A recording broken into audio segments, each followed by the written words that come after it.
Radio.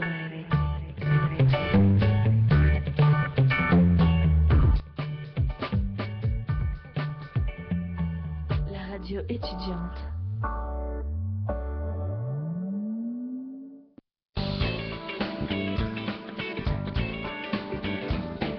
Restez cordiaux, messieurs, ce n'est qu'un débat. L'histoire nous montre qu'il faut être prudent à ce sujet. Maintenant, c'est absolument pas le même contexte politique. C'est Pompidou et Giscard en 73 qui nous ont mis dans la main des banques. Alors, qui pour le mot de la fin? On a ressorti le vieux générique pour l'occasion. Bonsoir à tous et bonsoir à toutes. Merci d'être avec nous pour Politiquement Incorrect, votre émission politique sur Radio Rec, votre web radio étudiante. Je suis donc ravi d'accueillir ce soir dans ce studio Hugo. Bonsoir Hugo. Bonsoir Nicolas. Ah, c'est mieux. Alors attends, parce que traditionnellement cette année, j'oublie d'allumer le micro. Bonsoir à tous et bonsoir Nicolas, merci pour le micro. Voilà, alors effectivement Hugo, on te retrouve après quelques mois d'absence. Tu nous avais fait une petite incursion dans l'émission au mois de décembre, on s'en souvient. Les fans te réclamaient, on a reçu des dizaines et des dizaines de lettres. J'imagine. Marc était chargé du traitement. Manuscrite, c'est ça que t'as dit Ouais, Maxime? la boîte aux lettres et tout. Ah oui, non mais... Avec, j'imagine, des fleurs de rose, Ah, des ça bisous. sentait bon. Gilles Roussel, le président de l'université, a reçu moins de courriers par jour que toi Hugo quand même. C'est dire. Voilà, Faut c'est dire qu'en mer, important. ça vaut beaucoup de courrier. Avec nous, vous l'aurez reconnu à l'antenne, Maxime. Bonsoir Maxime. Bonsoir. On est bien sûr également ravis de te retrouver après quelques semaines d'absence. Alors on Ouais. était absent pour des vacances, puis on s'est retrouvé avec Marc pour une émission, notamment nous avons Aux parlé chandelles. d'Union Européenne. Nous étions là tous les deux, nous avons assuré le SAV Ah, ça de aurait été rigolo, Politiquement en plus, Incorrect. Je vous avais dit qu'on reviendrait jusqu'à la fin de l'année occasionnellement. Ça Et fait bien nous longtemps qu'on sommes n'a pas ici. été réunis tous les quatre là. Je te remercie, je fais une introduction. Ah pardon, Maxime. ouais. C'est- Non mais je t'aide, hein, Non, mais faut que ce c'est- soit vivant, puis c'est du débat politiquement incorrect, donc Tout faut à couper fait. la parole. C'est absolument pas radiophonique, mais au moins tu peux t'exprimer, il n'y a pas de souci là-dessus. Et puis nous avons également un intrus ce soir, puisque c'est le seul qui n'a pas de lunettes. Marc, bonsoir Marc. Excusez-moi d'avoir une bonne vue. Je suis entouré d'aveugles à côté de moi. Alors, je sais pas à combien de degrés. Il est où mais- celui qui parle? Il est où? Bonsoir Nicolas. Qu'est-ce que tu Et dis? bonsoir à tous, et l'Australien est de retour, en effet, et le Charpentier aussi. Donc Ouais. ça fait plaisir. Je me sentais un peu seul des fois, donc bon, Merci, c'est très gentil bien. pour moi. Voilà, mais je Et c'est persiste. gentil pour les gens qui nous ont remplacés aussi. Voilà. Mais qui reviendront, Qui hein. reviendront. Il ne s'agit pas d'un intérim où ils ne viendront plus jamais Ce dans cette n'était pas émission. un CDD. Non mais tout à fait, hein. Plus l'équipe est fournie, plus c'est intéressant. Et d'ailleurs j'en profite pour préciser que lors de la dernière émission nous avions lancé un appel à tous ceux qui voulaient nous rejoindre, nous n'avons pas eu de réponse. Bizarrement, et donc voilà. Si jamais vous voulez T'as rejoindre vu nos l'équipe gueules aussi? de Politiquement Incorrect la saison prochaine ou pour cette fin de saison, n'hésitez pas, on relance l'appel. Là cette fois-ci je le fais en début d'émission, comme ça permet peut-être à ceux qui n'écouteront pas la fin d'entendre l'appel. Voilà. Mais c'est bien. oh. Hugo il a sorti le film des papillons, comme ça va séduire la ménagère, là, regarde. Voilà, c'est Regarde. sûr que ce n'est- Ça va contraster un petit peu, tu vois. cette semaine on m'a dit que j'avais une belle voix, alors j'ose Et espérer les que sujets, Nicolas, Oui, les sujets, les on sujets. enchaîne. Effectivement. On enchaîne. Merci Marc. Je t'en prie. Marc qui présentera une partie de cette émission, le débat, puisqu'effectivement il a pu préparer ce débat, ce qui n'est pas mon cas. Voilà, effectivement, puisque j'ai un emploi du temps très rempli cette semaine et je m'en excuse auprès Alors, de vous, ouais. mais la présentation de Marc nous a réussi à plusieurs reprises, donc autant en profiter. Voilà, donc, Voilà. Rien préparé, donc et tais-toi. Alors, Non mais aujourd'hui, attends, un sujet. j'ai fait semblant d'avoir Je rigole, je de rigole. dire que tu avais préparé quelque chose alors que c'est pas vrai. Si, c'est vrai. Donc t'as les notes d'Hugo sous les Mais non, sous les- c'est sous moi. les yeux, hein, voilà. Voilà. On en rigolera quand tu n'arriveras pas à les relire. On va commencer bien sûr cette émission, puisque tu me demandais les sujets, par cette grande affaire, cette grosse affaire si je puis dire,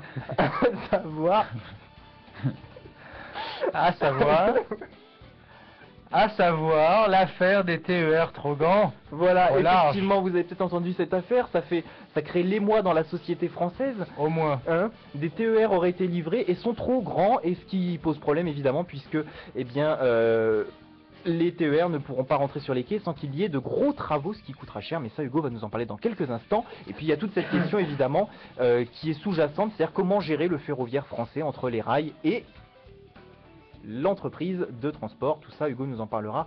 En fait j'imagine qu'Hugo a recyclé notre exposé de l'année dernière sur la SNCF. Alors pas du tout, c'est ce que je disais à Marc tout à l'heure. Je disais à Marc donc oui, j'ai fait des recherches sur internet en grande partie et je lui disais mais ça aurait été bien plus simple si j'avais regardé les exposés qu'on avait fait l'année dernière en effet. Bah Donc voilà. non, je ne les ai pas utilisés mais j'aurais dû. Ton professionnalisme nous honore. Et puis dans un- Professionnalisme Wikipédia. oui, On a vu mais Merci. Et puis dans un second temps, nous parlerons d'un autre sujet beaucoup moins joyeux. Si, très joyeux. Très joyeux. Alors très joyeux, un sujet très joyeux, à savoir la peine de mort. Que faut-il faire? Faut-il continuer d'interdire? Faut-il la remettre dans certains pays? Faut-il l'interdire dans ceux pour lesquels elle est encore présente? Eh bien, tout cela, Marc, nous animera ce débat auquel nous pourrons participer tout à l'heure. Eh bien, nous allons commencer tout de suite. Hugo va nous parler donc de cette affaire des TER. Alors, Hugo qui a quand même passé, faut-il le rappeler, c'est toujours intéressant, faut-il le rappeler, Hugo a passé plusieurs mois en Australie et il vient nous parler des TER. Alors, peut-être, qu'est-ce qui t'a choqué dans cette histoire des TER, Hugo, franchement? C'est une absurdité sans nom, juste sans nom de voir tout cet argent gaspillé dans des reconstructions. Déjà, on paye des rames nouvelles, ça coûte de l'argent, elles sont livrées en retard, et en plus de ça, elles sont livrées, ces rames ne correspondent pas, et on va devoir les raboter, donc ça va coûter encore de l'argent alors qu'on est dans une période où on est dans des coupes budgétaires, on est censé être dans la rigueur, etc. Alors j'ai regardé un petit peu les informations, vous connaissez mes sources, BFM TV, et donc il y avait un responsable des équipements, j'imagine, soit à la SNCF, soit à RFF, qui disait que finalement, au bout de plusieurs siècles d'utilisation, enfin décennies d'utilisation du rail, c'était pas aberrant finalement de devoir faire quelques ajustements pour profiter de tout cela. En parallèle, bien sûr, on apprend que c'est souvent 2 cm qu'il faut raboter, ce qui veut dire que je pense qu'on n'a pas gagné beaucoup de place dans les transports. Donc voilà, il y a cette nuance effectivement qui est apportée en disant finalement, au bout de tant d'années, on pouvait peut-être se permettre de faire ces quelques travaux. On pouvait peut-être aussi les prévoir, je veux dire, de manière concrète et non pas attendre une erreur pour les mettre en œuvre. Si tu veux bien, je peux commencer ma chronique. Mais je t'en prie. Voilà, alors, j'aimerais commencer d'abord par expliquer qui sont les acteurs. Tu as parlé de SNCF, tu as parlé de RFF, voilà, c'est les 2 principaux acteurs de cette affaire. Donc, SNCF, c'est celui qu'on connaît le plus, c'est la Société Nationale des Chemins de Fer Français. C'est des idées d'avance pour slogan. Donc, c'est un EPIC, c'est-à-dire un établissement public à caractère industriel et commercial, donc ça veut dire que c'est une entreprise publique, donc, dont l'actionnaire est l'État français à 100%, et elle commence à se privatiser doucement à travers des filiales de droit privé qu'on appelle SNCF Participation, si ma mémoire est bonne. Donc la SNCF, c'est le côté rame, donc c'est elle qui gère tous les trains, notamment, voilà, l'exploitation des trains. Et de l'autre côté, on a la RFF, qui est qui est Réseau Ferré de France, et qui lui gère tout ce qui est infrastructure, donc tout ce qui est rail. Et il après loue l'utilisation des rails à la SNCF. Alors que les deux appartiennent à l'État français. Donc là, on est quand même dans une logique assez particulière. Et en outre, troisième acteur, on a les conseils régionaux, puisque les TER en question sont des trains express régionaux, donc on va desservir des destinations à l'intérieur des régions, c'est des trains, on va dire, plutôt locaux, et l'achat se fait de plus en plus par les régions qui, néanmoins, ne possèdent pas les trains. Alors, l'affaire en question, qu'est-ce qui s'est passé? En 2009, on a une discussion entre les conseils régionaux et la SNCF sur le besoin d'un renouvellement des rames. Voilà, on a des rames de plus en plus anciennes, donc il serait temps de les renouveler. Donc on met en place un plan, on dit, voilà, à l'horizon, il me semble, 2016, on va avoir 1800 nouvelles rames sur le marché français en remplacement de nouvelles rames, des anciennes, et on va essayer de les faire plus confortables, voilà, pour le consommateur avant tout. Sauf que 3 ans plus tard, en 2012, des tests sont lancés et on s'aperçoit que ces rames sont trop larges et que pour un certain nombre de gares locales, de petites gares, les trains ne correspondent pas et ne rentrent pas parce que les quais sont trop proches des rames. Et donc voilà, on a 1 cm d'écart alors qu'il faut 2 à 3 cm. Donc c'est le 2 cm que tu expliquais tout à l'heure, Nicolas.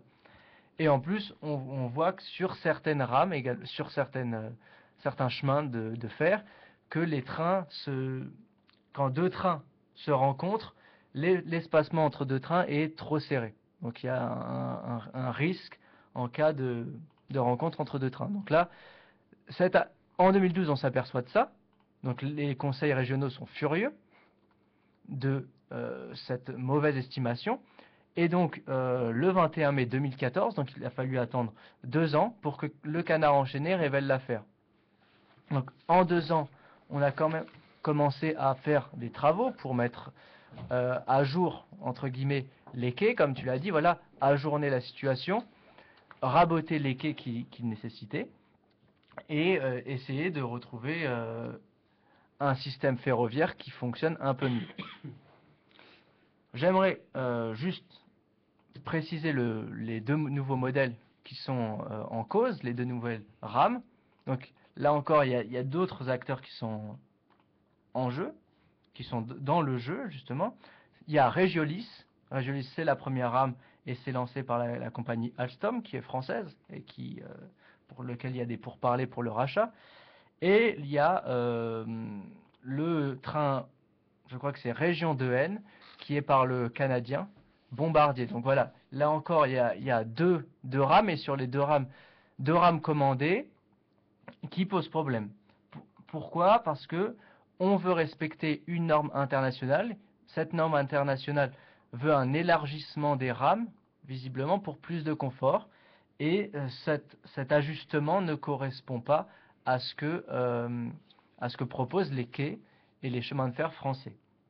Pourquoi? Parce que les réseaux ferrés de France, qui gèrent, comme je l'ai dit, les infrastructures ferroviaires, auraient donné des mauvaises cotes à la SNCF et aux régions qui, elles, commandent les rames qui vont se déplacer sur ces rails. Donc voilà, tout cet agencement entre normes internationales, différentes responsabilités entre la RFF et la SNCF d'autre part, amène à on va dire, cette grosse absurdité de la part d'un service public français. Du coup, aujourd'hui, on est là. Apparemment, depuis 2012 jusqu'à la date d'aujourd'hui, on aurait dépensé 50 millions d'euros à commencer à raboter. Et certains parlent de sommes allant jusqu'à 300 millions d'euros pour finir tous les travaux de rabotage qui, selon certaines sources, seraient de toute façon nécessaires, mais dont je pense on pourrait s'abstenir en grande partie. Donc voilà, entre 50 et 300 millions, ce qui est une fourchette assez grande, mais qui reste une somme qui n'est pas modeste, voilà, de dépenser, de gâcher. Et on a des critiques à n'en plus compter de la part du gouvernement, à la fois Frédéric Cuvillier, qui est le ministre délégué au transport... Secrétaire d'État, oui.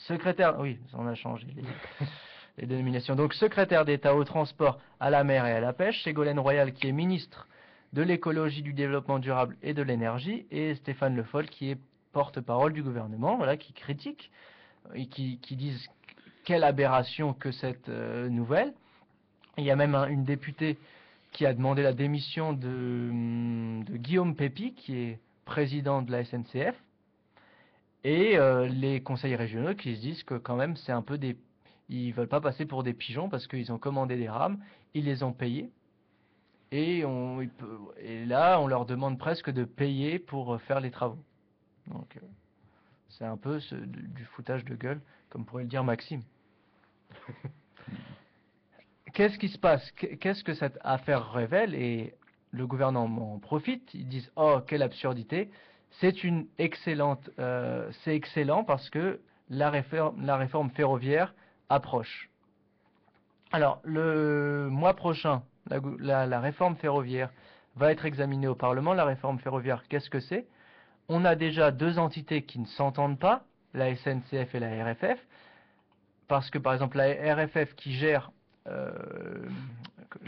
l'infrastructure et les voies surfacture la SNCF pour l'utilisation de celle-ci. Voilà, il y a un jeu comme ça, ils s'envoient des piques les uns des autres alors qu'ils sont censés défendre les mêmes intérêts, qui sont les intérêts de l'État français et donc des Français et des consommateurs en général.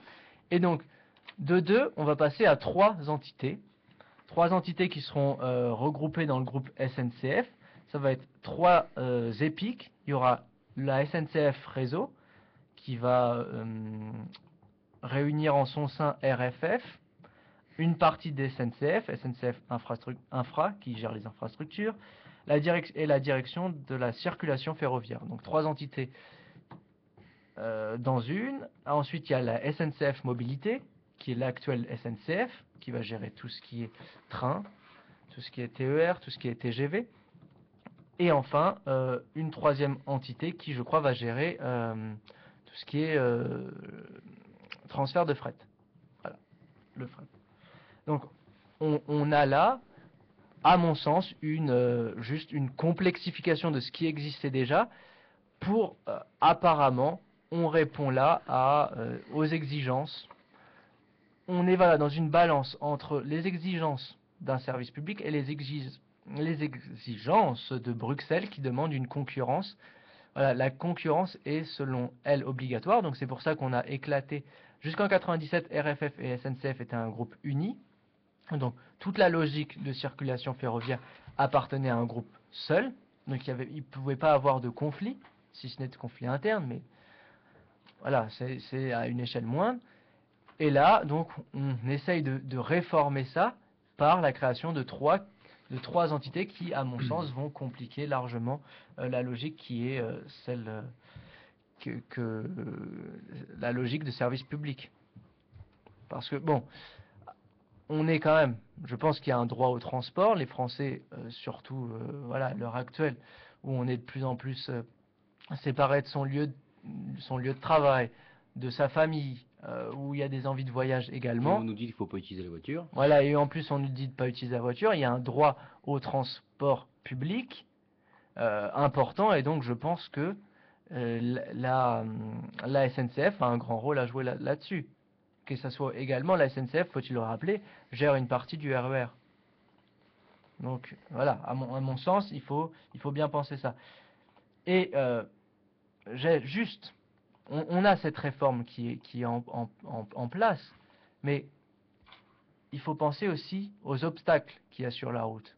Déjà, quand on regarde rapidement, déjà on voit que je suis allé juste sur le site viepublic.fr ou je sais plus trop quoi, le site de Servicepublic.fr. Voilà, servicepublic.fr sûrement. Il y a une page consacrée à la réforme ferroviaire. Qu'est-ce qu'ils nous disent? La réforme ferroviaire sera examinée au Parlement premier trimestre 2013. On est au second trimestre 2014 déjà. Donc à défaut Viepublic.fr, pardon. Voilà, viepublic.fr. Donc à défaut d'avoir une lecture au Parlement à l'heure, merci d'actualiser votre site internet, les mecs. Alors, en précisant que ce site-là, effectivement, il y a bien marqué que c'est une archive. Ouais, mais bon. Ah, c'est une archive, ça n'est plus d'actualité. Mais bon, j'ai rien vu qui... Tu vois ce que je veux dire? Oui. Quand tu tapes ça sur Google, c'est le premier truc qui t'arrive. Le gouvernement espère, pardon, daté de novembre 2012, le gouvernement espère le vote d'une loi au premier semestre 2013. Donc voilà. Sur les archives de viepublic.fr. Entre novembre 2012 et premier trimestre 2013, il y avait quand même une faible fourchette, un faible laps de temps. Donc voilà, on pouvait espérer quand même que la loi allait arriver. Elle a été déplacée visiblement. Bref. Bon, déjà voilà, j'ai l'impression qu'il n'y a pas une volonté féroce non plus de la mettre en place. En plus de ça, on voit qu'il y a le problème des cheminots. Il y a un plan social, voilà, il y a un pan de la réforme qui est consacré aux cheminots, aux droits sociaux des employés. Il y a toujours ce poids-là énorme du droit social qui, je pense, est assez mortifère parce que voilà, on reste sur un statu quo. À mon sens, ils ont un statut assez exceptionnel dans l'État français, les cheminots, et on peut absolument pas y toucher. Donc, qu'est-ce que tu veux faire une réforme là-dessus? Et en plus, il y a la question de la dette qui se creuse pour RFF. RFF, c'est 40 milliards d'euros de dette. Hein. C'est pas la dette de la Sécu. Hein. C'est le double, il me semble, de la dette de la Sécu. Voilà, donc il y a tous ces problèmes-là qui viennent se greffer. Et donc, le problème des rames n'est qu'un problème en surface qui prouve que le ferroviaire français ne roule pas aussi bien que l'on pourrait le croire, finalement. Même si on a des très beaux TGV et qu'en Australie, il n'y a pas de TGV. Le déficit de la sécurité sociale, oui, c'est à peu près ça, hein. C'était combien des... En 2009, il était de 20 milliards et aujourd'hui, en 2013, alors je vérifie, en 2013, c'est ça, il était à 12 milliards. Eh ben, voilà, donc ça fait voilà, 12 milliards et RFF c'est 40 milliards, SNCF c'est 7 milliards d'euros. Donc voilà, un déficit cumulé de 47 milliards, sans calculette. Bravo. Et juste un mot pour nous dire, voilà, pour un peu dédramatiser, hein, que ailleurs c'est pas toujours très bon non plus. J'ai vu l'exemple à Montréal où les trains n'étaient pas trop larges mais trop grands, donc ça rentrait pas non plus dans les quais. Hein. Là c'était pour les métros, pardon. Donc voilà, ça rentrait pas, donc on n'est pas tout seul à faire des conneries. Et c'était encore la société Bombardier qui gérait la production des métros. Donc je sais pas s'ils ont une responsabilité là-dedans ou ils font qu'écouter les ordres et produire. Et j'ai vu voilà aussi d'autres exemples où les quais étaient trop longs ou non, plutôt trop courts pour accueillir les rames trop longues justement. Donc c'était... Et Marc insiste pour que je fasse la blague que j'avais marquée, que décidément on rame. Voilà, effectivement, même si c'est pas un bateau, mais qu'il s'agit bien de... Non mais, Oui, non, complète mais- pas les blagues comme on a ça, compris. Nicolas. Merci. Parce qu'en expliquant ma blague, tu estimes qu'elle n'est pas drôle et ça me vexe. Surtout venant de toi, Nicolas, il faudrait peut-être. Bref. Il faudrait... Au revoir. Merci.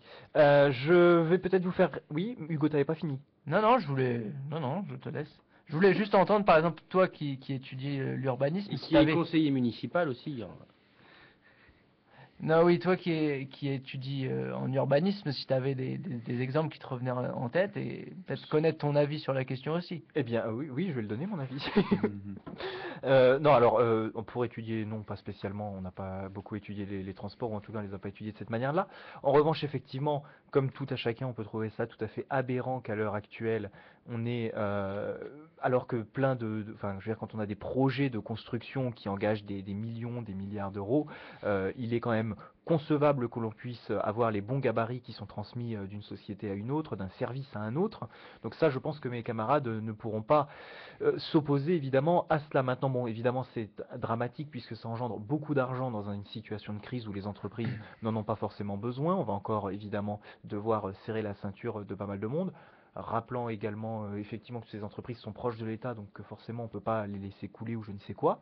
Donc voilà, je voulais demander de mon côté évidemment à Maxime s'il avait effectivement une première analyse, un peu un premier ressenti vis-à-vis de cette affaire. Je ne sais pas si tu étais au courant avant cette Si, émission. j'ai vu passer ça. Alors, Oui, c'est vrai que tu nous as aussi parlé du Je suis défunt, un peu moins l'actualité, mais bon, je me réveille en général avec BFM, ça me met de bonne humeur.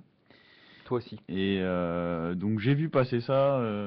Et moi souvent, bon, parce que vous savez que je suis complotiste, alors j'ai toujours comme on dit, un œil monté sur rotule, quoi. Quand je vois un sujet comme ça qui passe en boucle, je me dis pourquoi il passe en boucle. Et avec le complément d'information là, d'Hugo, bon, je soumets une idée comme ça, une analyse, vous me dites ce que vous en pensez. Mais moi j'ai un peu l'impression que le but quand même, c'est peut-être de privatiser la SNCF et tout ce mastodonte qui jusqu'ici appartenait à l'État. C'est-à-dire de faire un peu comme on a fait avec d'autres grosses infrastructures étatiques comme on a fait avec La Poste, comme on a fait avec France Télécom par exemple. Et Ça, c'est évident, on le sait tous. qui consiste, bon bah voilà, alors j'ai pas besoin de... Qu'est-ce qu'on sait tous? Bah, que ces entreprises sont de plus en plus privées, qu'elles Voilà, ont de bah, moins c'est-à-dire que moi, en moins j'ai un affaire peu à l'État, même dans l'impression- leur processus de Oui, mais gestion si du tu veux, personnel même si et on de le leurs sait fonds. tous, moi j'ai pas entendu les journalistes de BFM en parler. D'ailleurs Hugo n'a pas non plus. Enfin Alors- après j'ai pas suivi tous les trucs de BFM là-dessus. Alors, mais tu me fais penser à quelque chose.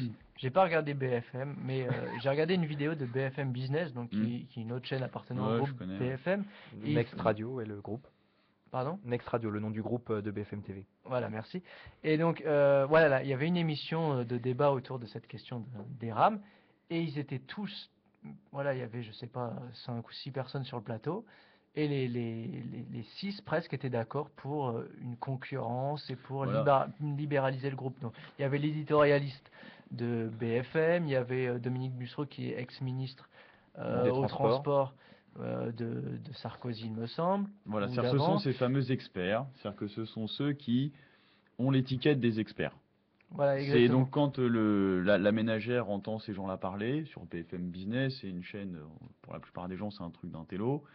Ils voient des gens en cravate qui parlent un langage très compliqué, lié à la bourse, à la haute finance, etc. Et il faudrait privatiser. Et bon, bah, ça rejoint un peu ce que je dis. C'est que, effectivement, moi j'ai l'impression que c'est ce qu'on cherche à faire. D'ailleurs, avec l'idée là de diviser encore une fois justement la CNCF en créant ce que tu disais là, un organisme encore nouveau. C'est comme si c'était finalement, vous savez, comme vous avez dans votre assiette un trop gros morceau de viande, ça passe pas tout de suite, alors il faut le couper en plusieurs morceaux pour mieux le digérer, quoi. Moi je pense à ça. Donc j'ai l'impression que voilà, on prépare le terrain pour la privatisation d'un des derniers bastions en fait qui appartenait à l'État et qui, malgré la dette, et ça sera un sujet qui sera intéressant à creuser, c'est savoir par exemple pourquoi est-ce que la SNCF a autant de dettes compte tenu du prix, enfin je veux dire des masses d'argent colossales qui doivent circuler. Je serais curieux de savoir en fait comment ça se fait que c'est autant, enfin là il y a des mécanismes que j'ignore, parce qu'à mon avis ce sont des entreprises qui permettent de gagner beaucoup d'argent, des rentes très importantes, comme c'était le cas justement pour France Télécom ou autres. Et je pense que c'est pour ça que ça a été mis dans les mains du privé. C'est parce que ça permet, une fois qu'on met ça, qu'on livre finalement les bijoux de famille au marché, ça nous dispense de sommes d'argent colossales qui pourraient éventuellement permettre de résorber, enfin donc d'avoir une économie un peu plus dynamique, mais on les met dans les mains du privé. Et on revient à cette fameuse phrase de on a tendance à privatiser les bénéfices et à nationaliser les dettes, avec par exemple les banques. Quand on a décidé de désigner le peuple français et les peuples européens de manière générale à essuyer la dette des banques, qui normalement sont privées. Je vais laisser Hugo te répondre. Enfin, je sais pas, voilà, si- Juste avant, effectivement, rappelons quand même plusieurs choses. La dette peut être un mode de financement des investissements. C'est assez important de le signaler, puisqu'effectivement, on peut vouloir s'endetter volontairement pour pouvoir financer ces Oui, investissements. voilà. Et rappelons, ou disons-le, que la SNCF, RFF pour ne citer qu'elle, mais la SNCF est un groupe avec plusieurs filiales. Rappelons que ces entreprises s'interchangent également, se financent entre elles. C'est-à-dire qu'il y a des participations, alors je ne sais plus dans quel sens, entre la SNCF et RFF, c'est-à-dire qu'il y a le financement, je crois qu'RFF est financé en particulier pour une partie par la SNCF. Enfin, il y a des choses comme ça qu'il ne faut pas oublier également. C'est-à-dire qu'il y a des interpénétrations entre ces établissements sur le ferroviaire qui se perpétuent aujourd'hui dans l'organisation du ferroviaire français. Et effectivement, l'objectif étant de privatiser, et donc par la privatisation, ne pas faire qu'il y ait un monopole de l'État, mais faire en sorte qu'il Voilà, y c'est ait toujours cette idée plusieurs entreprises qui qu'il faut puissent, développer à la l'instar concurrence, de laisser le marché faire. à l'instar de l'aéroportuaire, effectivement, et de l'aviation, Et puis qui d'avoir prône ça plusieurs entreprises. d'abord c'est Bruxelles. Bruxelles qui est le siège du Bruxelles, libéralisme.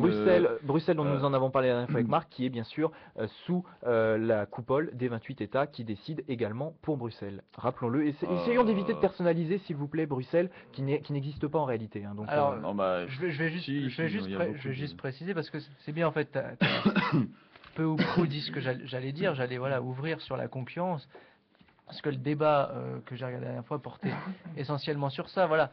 Et un économiste disait oui, mais de toute façon les conseils régionaux n'attendent que la concurrence, parce que la concurrence, ça ne va juste que baisser les prix et augmenter la qualité de service.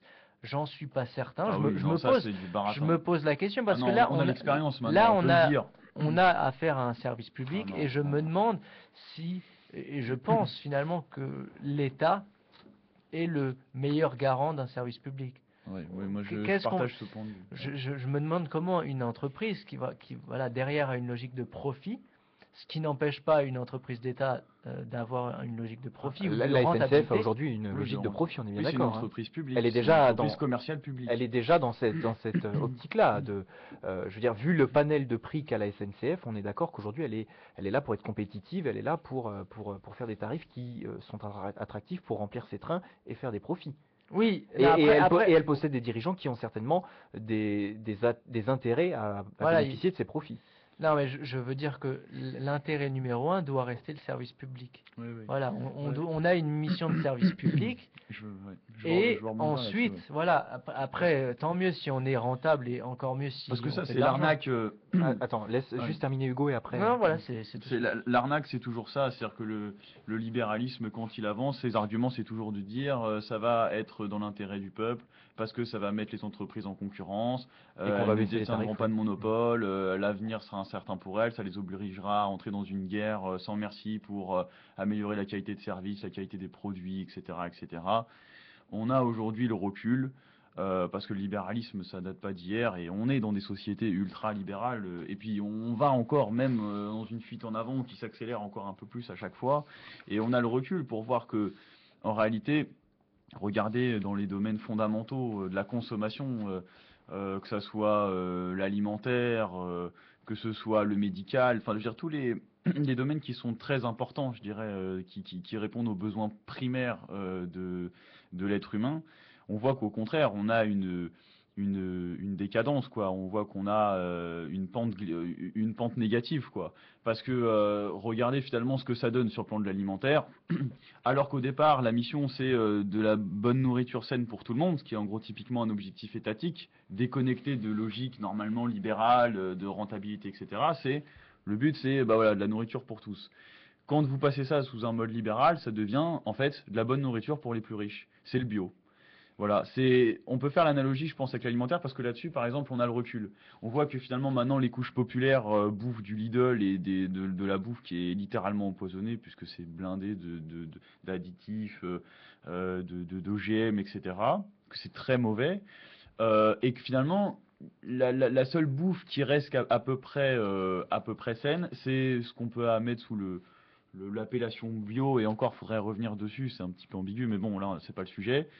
Et c'est l'apanage des plus riches maintenant, parce que pour pouvoir s'alimenter, remplir son caddie de bio maintenant, alors que c'était ce que mangeaient finalement nos grands-parents, arrière-grands-parents, etc. Et là, c'était accessible à tous. Et on peut faire aussi la même analogie avec les hôpitaux. C'est-à-dire qu'en fait, pour comprendre la logique, il faut aller aux États-Unis, voir comment ça se passe. Parce que c'est ça, en fait, le chemin qu'on prend. Et ce qui risque de se passer, c'est que, alors qu'aujourd'hui, la mission, voilà, c'est le transport pour tous, la mobilité pour tous, en gros, on va voir que ça va de plus en plus être la mobilité pour les plus aisés, même si la petite nuance, c'est qu'il faudra toujours quand même que les couches populaires se déplacent pour aller travailler. Mais ça sera dans quelles conditions, quoi. Ça sera, voilà, de plus en plus éloigné de leur travail, parce qu'à mon avis, la technologie va faire qu'on aura toujours, disons, des gains de productivité, on pourra peut-être amener les gens plus vite, plus loin, mais ça sera uniquement dans l'intérêt que les gens puissent se déplacer plus vite à leur lieu de travail, qu'ils puissent travailler plus longtemps, même si ça sera plus loin de leur famille, etc. On les fera prendre l'avion. Faudra pas être con en disant mais regarde c'est génial, maintenant on prend l'avion pour aller bosser. Ça sera ça, le con dira ça demain, quoi. Donc après, le mariage pour tous et la manif pour tous, la mobilité pour tous, on a compris ton message. Non, ouais, non. Marc voulait réagir, peut-être Hugo, et après Marc, comme ça Marc fera peut-être une petite synthèse, puisque tu n'as pas encore... Si, tu vas. Alors voilà, tu n'as pas encore parlé sur ce un sujet. petit peu ce que disaient à la fois Hugo et Maxime, je trouve qu'on a tendance à être dans des logiques très anglo-saxonnes de plus en plus. Alors anglo-saxonne, on en discute un petit peu avec Hugo tout à l'heure, j'entends concurrence. Libéralisme. Oui, libéralisme justement. Et je trouve que la France avait encore, dans une logique un petit peu latine, ou je sais pas si on peut dire ça comme ça, on parle souvent de compétitivité, etc. Et en fait, quoi, pardon je veux dire vers les traditions latines, je sais pas si on peut Oui, dire non, ça mais comme c'est ça. après ce que tu as dit. Compétitivité. Tu vois, et concurrence, compétitivité, c'est pas la même chose. Parce que si on est dans le libéralisme pur, c'est de la concurrence. Il n'y a pas de monopole, on doit être concurrentiel, etc. Quand on est dans la compétitivité, là, on entre dans des trucs où on peut amener des subventions, etc. Et là, on casse l'idée de concurrence. Compétitivité, concurrence, c'est pas la même chose. La France, on voit, insiste beaucoup sur compétitivité, souvent compétitivité des entreprises, etc. Mais je peu dirais à la peu, latine, en fait, parce que je suis Quand je sur dis latine, compétitivité. Non, mais ce que je veux dire, c'est que même aller plus loin, c'est même catholique, en fait. Je pense je qu'on suis peut pas- même aller jusqu'ici. je sais pas. Moi, c'est vrai que Qui je sais pas est expliquer. fondamentalement contraire en fait à l'idéologie justement l'idéologie libérale. L'idéologie protestante va plus dans le sens Oui. du libéralisme. Et les anglo-saxons sont quand même beaucoup plus protestants Oui, bah, justement que les justement, pays latins. C'est pour ça que l'influence anglo-saxonne sur les pays latins, traditionnellement latins, c'est sûr qu'on la retrouve, mais ça date, on va dire, déjà de la Révolution française, avec, disons, l'intégration dans le royaume de la pensée libérale qui s'appelait à l'époque la physiocratie, par les philosophes des Lumières, vus comme des grands sages, alors qu'en fait c'était finalement les ancêtres des commissaires européens de Bruxelles. Ils ont commencé à amener ça, et c'est eux qui ont amené finalement la libéralisation du grain et du marché des subsistances. Ce sont eux qui ont cassé l'économie traditionnelle pour dire non, il faut laisser le marché gérer. Ce sont eux les premiers qui ont fait ça. Et d'ailleurs, quand on a une autre lecture de la Révolution française, en fait, pourquoi les gens se sont révoltés, c'est précisément parce qu'on a appliqué leur méthode et que le prix du grain est monté tellement haut qu'ils ils sont sortis dans la rue en réalité contre les idées des Lumières. Enfin bon, ça sera encore un autre sujet. Mais en fait, ça commence là. Il y a eu encore un autre pas de franchi après la Seconde Guerre mondiale où, soi-disant, les États-Unis sont intervenus donc pour le bien de l'humanité, mais disons qu'il y a aussi eu derrière le plan Marshall qui a en même temps permis, c'est vrai, à court terme de redresser la France, ce qui est positif, mais aussi sur du long terme, qui a mis la France sous la tutelle des États-Unis, et on le voit encore aujourd'hui. Et c'est depuis aussi tout ce temps-là que la France, elle est dans cette logique anglo-saxonne, effectivement libérale, ultra-libérale, et on voit que la conséquence, c'est effectivement une partition de la société riche-pauvre. En fait, on voit que ça découle de là. Et voilà, je reviens sur ce que je disais tout à l'heure, on va voir de plus en plus, on le voit déjà sur le plan hospitalier, sur le plan alimentaire, sur d'autres plans. Il faudra être riche demain pour pouvoir bénéficier des services et de bénéficier de la civilisation quelque part. Oui, les atouts, enfin des éléments qui devraient être à notre portée, entre Voilà. guillemets, quoi. Normalement, le but de l'État Mais- et c'est un organisme centralisateur qui redistribue de manière équitable à tout à chacun, quelle que soit sa condition. C'est ça normalement. C'est ça qui est très étonnant, c'est justement, on est que dans des systèmes de concurrence, enfin, je trouve de plus en plus, hein, donc très anglo-saxonne, très libéral, mais derrière on a toujours l'argument compétitivité, etc. Et c'est ça qui est étrange. Je pense que d'ici là on arrivait bien à comprendre les différences qu'opposaient cette concurrence et la compétitivité, et juste, déjà ça apporterait beaucoup de choses. Et ça remonte, voilà. Bon, moi et la Révolution française, ça fait deux. Enfin, je connais pas vraiment, mais enfin, bon, bref, on s'en fout. T'étais pas né, on t'en veut pas. Déjà, voilà, c'est déjà très bien. Mais c'est vrai qu'après la Seconde Guerre mondiale, on est dans les logiques où on a été inscrit un peu à peu. Bon, on s'écarte un petit peu, mais dans un contexte global, on est passé du GATT à l'OMC, et de plus en plus, on avait des concurrences entre les Anglo-Saxons, des logiques justement libérales, concurrentielles, et la France ou les pays latins ou catholiques, comme dirait Maxime. Ouais, je pense que c'est ça. Où là, on est dans les logiques de compétitivité. Et peu à peu, j'ai l'impression que le pas anglo-saxon prend le pas sur la catholicité. Je sais pas si on peut dire ça comme ça. Ouais, Mais en tout cas, dans le contexte global, après, je sais pas si là on est parti très loin, parce que là on est sur les trams, etc. Mais c'est vrai que je ne sais pas si, enfin, bon, j'ai mon avis là-dessus, mais je ne sais pas si justement privatiser les entreprises telles la SNCF ou les réseaux ferrés de France sera la solution. Et on a en tout cas des éléments qui nous permettent de bien douter des bienfaits de ces éléments-là, quoi. Parce que ouais, J'allais poser la question inverse. Est-ce que finalement, il y a un intérêt à préserver ces entreprises dans le giron public?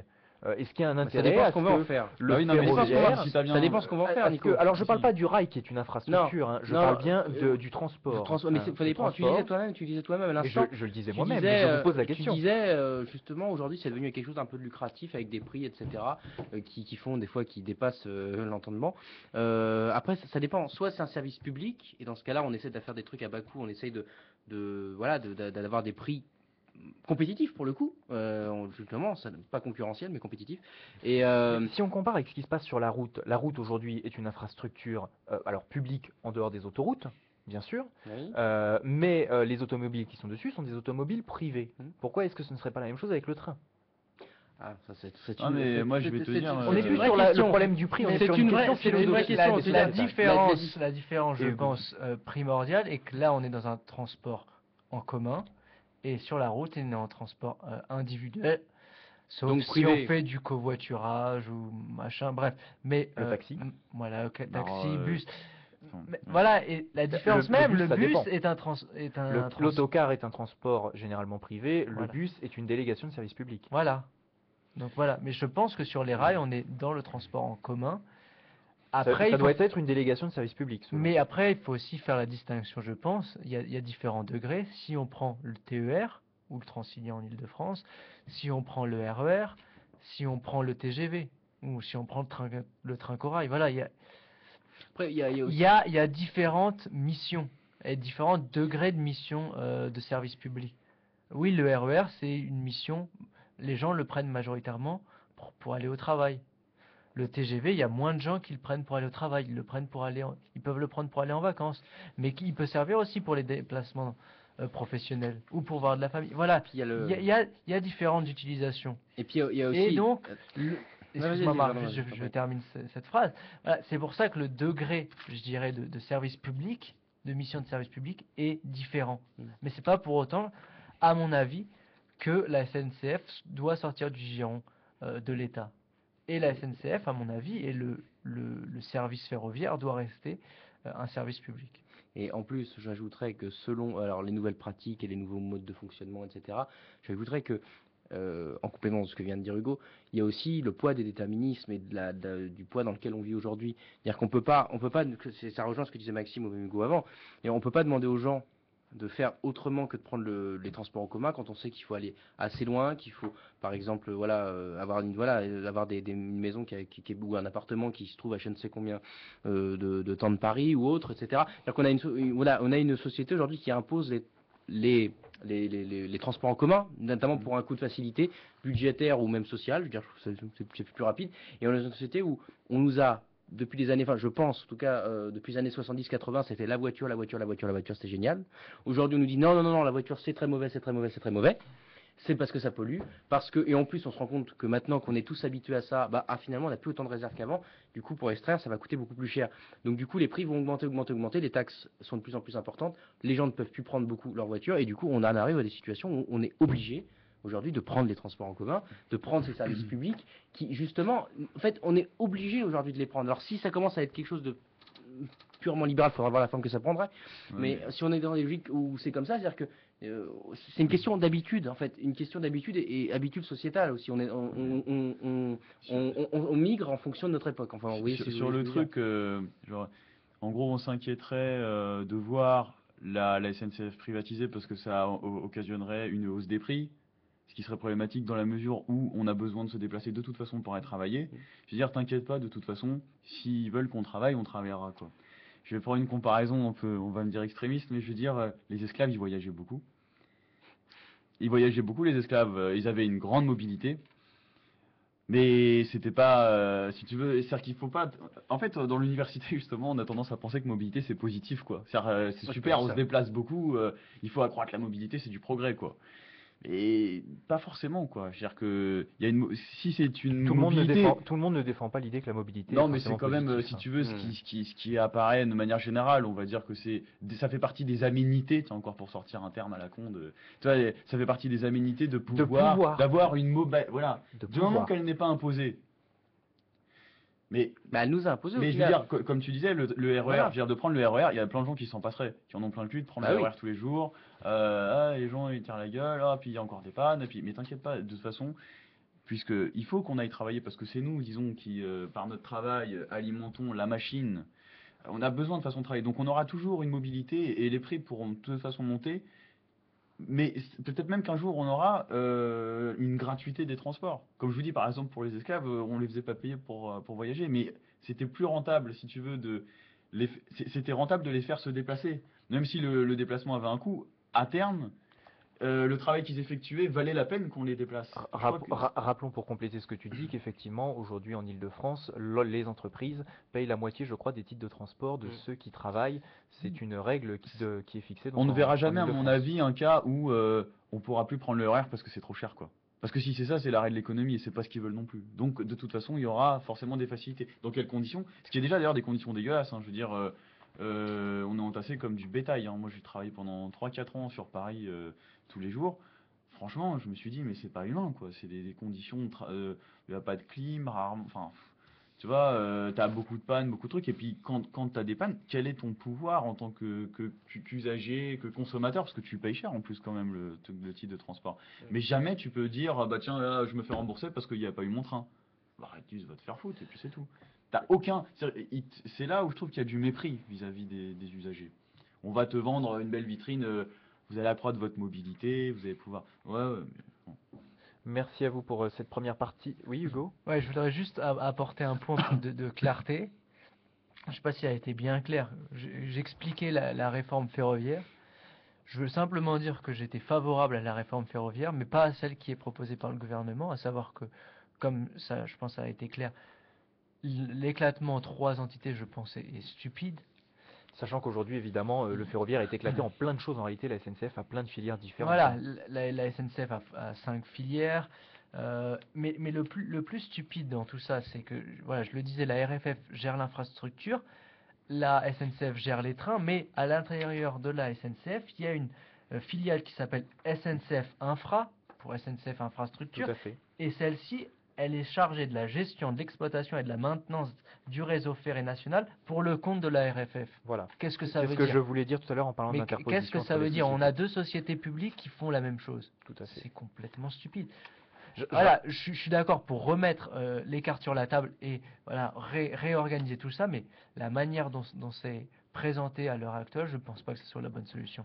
J'ajouterais, c'est bizarre que Maxime ne l'ait pas dit, effectivement, 3 entités égale 3 directeurs généraux au lieu de 2, ce qui pourra toujours créer des postes pour les amis de ceux qui créent tout cela. Sans Voilà. doute. Je pense Ouais, que Moi, je Maxime pense que serait d'accord. l'objectif, Sans c'est la doute. privatisation, c'est de compliquer justement toute la structure pour qu'on puisse dire, ah, c'est tellement un foutoir, on se débarrasse de ça, on refourque ça au privé, ils se débrouilleront, nous, ça nous allégera, puis on gagne un gros chèque en vendant. Enfin, ça sera ça, je pense, l'argument. Mais On a- je on a suis bien pas, compris tes je arguments, suis Maxime. pas certain à l'heure actuelle que l'État va pouvoir s'il veut, va pouvoir se débarrasser de la SNCF étant donné le déficit de 47 milliards. Sachant que l'État en est quand même déjà bien débarrassé. Parce que c'est un établissement finalement que c'est une sous-location. Hein, enfin, voilà, de Mais, tout mais ça. l'État reste actionnaire à 100%. Bien sûr. Mais, et pas de tout le groupe, de la partie de la délégation de service public. Hein. Il y a une partie du groupe SNCF qui est bien privée actuellement. Oui, voilà, Ne l'oublions pas. La partie SNCF participation, voilà, qui... Merci pour cette première partie de débat, on va dire. Chronique, merci Hugo pour cette belle chronique. Et tu signes là un très beau retour dans l'émission. Voilà, tu en rougis, je le vois. Et forcément, tes fans en seront ravis. On va encore recevoir plein de courriers. Donc voilà, c'est le secrétariat de Radio Rec qui sera très content. On les remercie d'ailleurs de traiter tout ça et de t'envoyer le courrier en Australie pendant tous ces mois. Ah bah, je les remercie énormément. Voilà. Je sais pas si tu les as reçus. Pas tous, Non, d'accord. mais le courrier en Australie, ça marche pas énormément. On va poursuivre cette émission tout de suite avec Marc qui va nous présenter notre nouveau débat sur la peine de mort. Alors Marc, j'espère que tu es prêt. Tu n'as pas beaucoup parlé, tu as dû potasser pendant ces quelques minutes. Tout à fait. Voilà, alors on va t'écouter pour ce nouveau débat dans Politiquement Incorrect. Donc, pour ou contre la peine de mort, faut-il remettre en question le fait qu'elle n'existe plus en France? Je ne sais pas, quelles sont les autres questions que tu vas nous poser? En tout cas, c'est à toi. Il y a plein de questions, et c'est difficile d'avoir un avis ferme. On a tous nos opinions, je pense aussi.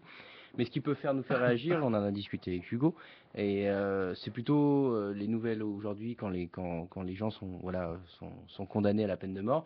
On a vu l'exemple par exemple de Clayton Lockett le 30 avril 2014 qui a été condamné, donc viol d'une femme, meurtre, et voilà, et puis en plus enlevé, frappé, enterré vivante, c'est magique. Ah ben, il l'avait pas tué alors. Enterré vivante. Non mais Non, c'est la Terre qui l'a non mais tué. voilà. Non mais j'ai envie de dire voilà. Non mais c'était une Le meurtre, mauvaise blague. alors, Excusez-moi. le meurtre. Non mais. Non mais vas-y. c'est vrai, c'est bien de le préciser. Et donc par un tribunal d'Oklahoma, alors on lui a injecté évidemment la semence qui fait que en intraveineuse qui fait pour qu'il s'en aille, et il a souffert, les produits n'étaient pas les bons, il a souffert pendant près de 45 minutes si c'est Oui, bien. oui, ça a été un supplice, c'est vrai. Oui. Ça a été un- Je me souvenais plus à quoi tu fais référence, mais maintenant je me Voilà, souviens. je fais référence. Alors, autre exemple, par exemple, une autre personne condamnée en 89 qui a, pour le viol et le meurtre d'une femme enceinte, qui agonise 24 minutes en 2014, début 2014, janvier 2014, après l'injonction létale, donc. Donc voilà, les problèmes, c'est que les Européens ne veulent plus fournir l'anesthésiant, on a un changement de produit, c'est vraiment une vraie cacophonie. Et déjà d'une dans cette peine de mort là, dans cet acte, on a plusieurs choses. On a connu voilà la ligne verte, le film qui est encore résumé pour la chaise électrique. Voilà, maintenant c'est des injections létales.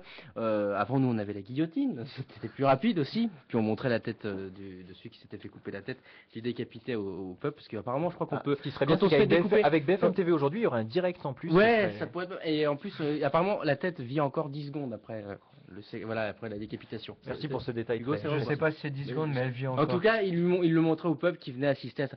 Donc ouais, bon, là, on est parti très loin. Mais en tout cas, c'est pour montrer qu'il y a aujourd'hui dans des pays où la peine de mort existe encore. Nous, on l'a aboli en 80. Enfin, le gouvernement de 80 l'a aboli avec comment il s'appelait déjà, Badinter. Ouais, Avec Robert Badinter, Badinter. Robert Badinter, on l'a aboli. Et la question qu'on se soit, en tout cas que moi je me pose, c'est qu'est-ce que dans certains cas, la maladie psychodégénérative ou psychologique que l'on met souvent par exemple un viol, un meurtre, etc. On va dire finalement il n'était pas responsable de ces actes, on va le mettre dans un hôpital psychiatrique et puis on va dire 3 mois plus tard, 4 mois plus tard, il va avoir un bon comportement, on va le laisser repartir ou du moins en liberté conditionnelle, etc. Et il va recommencer. Alors moi j'ai du mal à me positionner. Enfin j'ai mes positions, mais je trouve que c'est vrai que c'est assez difficile de se positionner là-dessus. Moi je considère que dans certains cas, si des personnes psychologiquement atteintes ou physiquement atteintes ne peuvent pas se permettre de vivre en société entre guillemets, je vois pas en quoi serait l'ignominie de dire il faut malheureusement le trancher en deux on va dire. Mais c'est vrai que je crois que le problème fondamental, et je laisserai tout de suite la parole à mes camarades, c'est qu'on a tendance à croire que l'homme n'est pas un animal. Et que comme l'homme n'est pas un animal, on est obligé de se dire qu'on n'a pas le droit d'enlever la vie à quelqu'un d'autre. Et moi je trouve que là c'est faire une analyse en tout cas très ethno-anthropique, je sais pas si on peut dire ça comme ça, mais en tout cas, et je pense qu'on là, pour moi, c'est peut-être le cœur du débat. Je vais commencer par répondre si vous me le permettez, puisque je t'avais dit que quand tu m'as posé la question sur ce sujet-là, je n'avais pas de réponse précise à t'apporter. Je vais t'en apporter une maintenant. Je pense fondamentalement que ce qui aujourd'hui empêche de prendre au sérieux la peine de mort, par exemple en France, c'est tout simplement le nombre d'affaires judiciaires qui, un, ne sont pas résolues et qui, deux, dont on n'est pas sûr que la personne soit réellement très bien. coupable. Justement, tu Ah. rebondis. Alors moi, quand je dis évidemment, je parle avec récidive. Et quand on a des trucs qui permettent de... Parce que bon, se gourer 2 fois, bon, je sais que des fois la justice, elle a du mal, mais se gourer 2 fois sur des choses qui peuvent être totalement établies, je sais pas, il y a des preuves, ne serait-ce que biologiques, je sais pas. Moi, je trouve que quand il y a récidive sur des actes, viol ou meurtre, avec des personnes, voilà, mais même des fois pas psychologiquement atteintes, peut-être que, je sais pas, elles ont pas des problèmes, mais peut-être pas psychologiques. Je trouve que au bout d'une récidive, quand même, il y a moyen de s'interroger, en tout cas. La deuxième chose que je pourrais rajouter, c'est tout le problème qu'on a autour aujourd'hui de l'échelle de valeur des punitions, entre guillemets, des sanctions apportées, et encore je dis pas ça parce que Oui, je travaille je dans un lycée, hein, je parle vraiment des sanctions pénales, des sanctions judiciaires. On a quand même un véritable problème. On avait parlé il y a quelques semaines maintenant dans cette émission de la prison, et est-ce qu'on peut, d'ailleurs Maxime était là, Marc aussi, sur est-ce qu'on peut envoyer finalement, qui on envoie en prison, puisqu'elles sont blindées. Il y avait ce problème-là à l'époque, on en parlait, de ces prisons qui sont énormes, etc. Et j'avais dit effectivement, finalement, est-ce qu'il est logique d'envoyer certaines personnes en prison? Et on a eu le cas tout récemment, je ne sais pas si vous avez regardé sur Facebook, la condamnation de Jérôme Kerviel à aller en prison.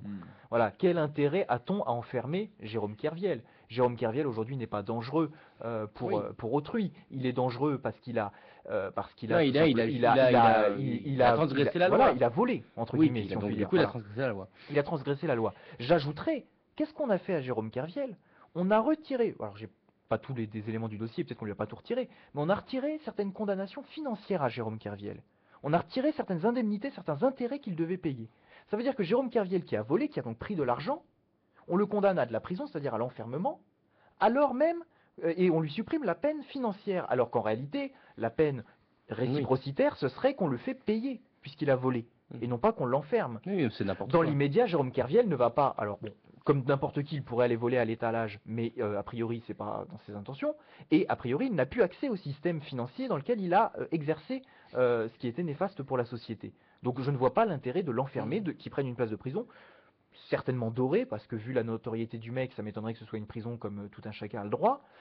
Et puis, qu'est-ce qu'il fait en prison? Alors on me parlait également de contrôle, de bracelet électronique. Oui, Là non c'est plus, genre- je vois pas non plus ce que ça vient faire là-dedans, le bracelet électronique pour Jérôme Kerviel. Je veux dire, s'il veut aller s'en aller aux Bahamas, de toute façon, vu qu'il n'y a plus de sanctions financières sur lui, a priori, ou beaucoup moins que ce qui était prévu, il n'y a pas de problème là-dessus. Donc il y a un véritable problème, je trouve, au niveau de l'échelle de sanctions. Et tant que ça, c'est pas résolu, je ne vois pas comment est-ce qu'on peut décider de qui peut avoir Oui, la peine mais de mort. Alors ce que tu proposes là, peut être effectivement une alternative plausible. C'est-à-dire que quelqu'un dont il est avéré qu'il a notamment tué, puisque pour tuer, il Tuer faudrait ou qu'on ait violer, à la tué. limite, bon. Oui, mais le viol, là encore, la personne n'est pas morte. Alors, je sais que ça crée de véritables préjudices, notamment psychologiques, mais on ne peut pas infliger à quelqu'un une peine de mort s'il n'a pas tué J'ai quelqu'un. une question, j'ai une question à vous poser. Des fois qu'on m'a déjà posée. Et bon, Là, pour le coup, c'est l'enfermement. Excusez-moi pour oui, le oui. viol. Une question qu'on m'a posée, que je vous rétorque justement. On m'a demandé si j'avais une fille ou si vous aviez une fille ou un enfant, je sais pas. Est-ce que vous préférez qu'elle soit morte ou violée? Voilà. Et oui. Et là, Excuse-moi, c'est- non, mais attends. je te demande, je te pose la Bah, je question. te réponds, je préfère qu'elle se fasse. C'est aberrant de répondre à cette question, mais, Mais non, mais je te je demande. préfère qu'elle se fasse violer plutôt qu'elle meure. Bah, Excuse-moi. moi, j'en suis pas sûr. C'est vrai, Ah, moi, je pense que Je pense qu'il faut moi, je mettre dirais davantage comme Nicolas. d'argent Non, moi, j'aurais dans, mis- dans j'aurais le mis fait de mal. reconstruire ces personnes. Alors, je n'imagine même pas ce qu'elles subissent, hein, on est bien d'accord. Bien sûr, Hein, Nicolas. voilà. J'entends bien. Mais bon, franchement. Moi, je. Mais bon, Ça doit être, je sais pas, peut-être il y a des cas évidemment où les gens n'en souffrent pas, puis même ils se portent très bien. Je suis d'accord. Mais moi, encore une fois, je Enfin, parle avec récidive.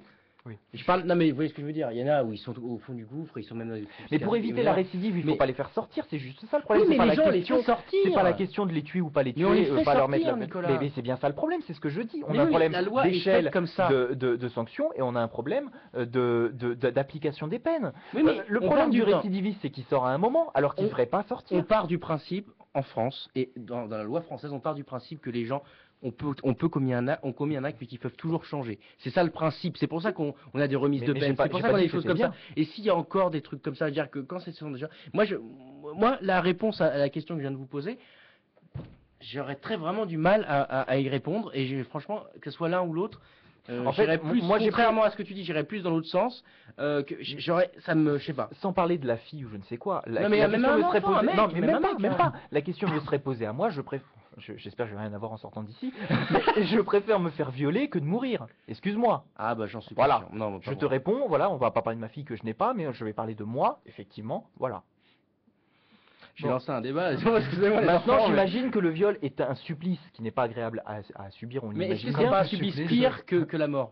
Hein Parce qu'imaginons que quelqu'un vous tue d'une balle dans la tête, bon bah, je pense que vous devez pas sentir Oui, mais ça grand-chose. c'est une question qui est particulière à tout le monde. C'est-à-dire, est-ce que vous avez peur de la Oui. mort ou pas? Est-ce que voilà. Oui, mais, Donc, mais ça remonte à tout ça justement. bien sûr. Moi, je trouve que quand il y a, Après, c'est une question qui sera toujours personnelle. Évidemment. bien sûr.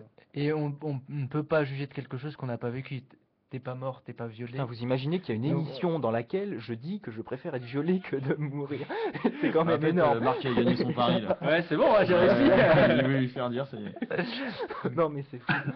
non, mais Excuse-moi Hugo. non, je mais t'ai c'est la coupé. question. Mais c'est la question. Voilà, pour départager. Mais c'est vraiment la question de fond. Mais pour moi, le violeur De fond, récidiviste, bref, il n'est pas hein. question de savoir si on va lui mettre la peine de mort ou pas. Il est question que le violeur récidiviste, il n'a pas récidivé vu qu'il devrait rester en prison. Mais voilà. Oui, non, mais Hugo, excuse-moi, je. Non, concernant le viol, je partage pas du tout ton avis. Je pense que je serais pour la peine de mort, enfin pour le retour de la peine de mort, dans certaines conditions. Et Avec des récidive. conditions. Mais t'es Justement, pas censé récidiver vu que t'es Nico- censé rester en prison. Nicolas, La loi est voilà, pas faite comme voilà, ça. Oui, mais Nicolas puisqu'on parle de refaire la loi. pose une au début, je me disais oui, avec récidive, forcément, ça devrait être la peine de mort. Mais Nicolas pose une très bonne question. La loi est mal faite si elle permet la récidive. Mais voilà, on part du principe que les gens peuvent s'améliorer et donc C'est ça. qu'on doit pouvoir les libérer. Des personnes, je connais pas le nombre de personnes libérées qui récidivent et le nombre de personnes qui se comportent très bien suite à une libération de prison. Oui, c'est. Je c'est ne connais sûr. pas, faudrait regarder les chiffres. Oui, non, je pense que pour des violeurs et pas forcément récidivistes, mais voilà, par exemple, je sais pas, on peut parler de. Il n'y a pas forcément besoin. Si, ils peuvent être récidivistes avant la condamnation. Je ne sais pas si on parle de récidivistes du coup. Avant la condamnation? Si voilà, quelqu'un a violé plusieurs fois avant Ah de oui. se faire choper, Oui. quelqu'un a tué plusieurs personnes, voilà, un tueur en série, un violeur en série. Voilà, ce genre de personne où c'est avéré que c'est lui parce que Ah oui. je sais pas, 15 personnes ou 3 personnes qui t'accusent, les chances, voilà, il y a toujours des sortes de complots, des affaires montées, mais je pense que dans un certain nombre de cas, on est sûr de la vérité, on a de plus en plus de technologie aujourd'hui, on a l'ADN, voilà, tout ce qui est scientifique, on a tout ce qui est profilage, donc tout ce qui est psychologique, on a également les technologies, voilà, filmées, les micros, etc. On a d'énormément de choses, voilà, qui nous séparent de la torture où là les gens sont obligés de dire oui je l'ai fait, mais alors qu'ils l'ont pas fait. Voilà, on est dans autre chose. Voilà, on a suffisamment de techniques et de technologies et de savoir pour, je pense, être le plus près du vrai. Et pour cela, pour être en mesure d'annihiler des personnes. Mais dans le même temps, quand je vois le nombre d'années que ça prend pour tuer une personne, Marc l'a montré. La première personne, on l'a tuée en 2014, elle a été condamnée en 89. 89, oui. Donc ça met 15 ans avant de le tuer. Le mec passe 15 ans dans le couloir de la mort. 15 ans. Et le premier, il a passé pareil.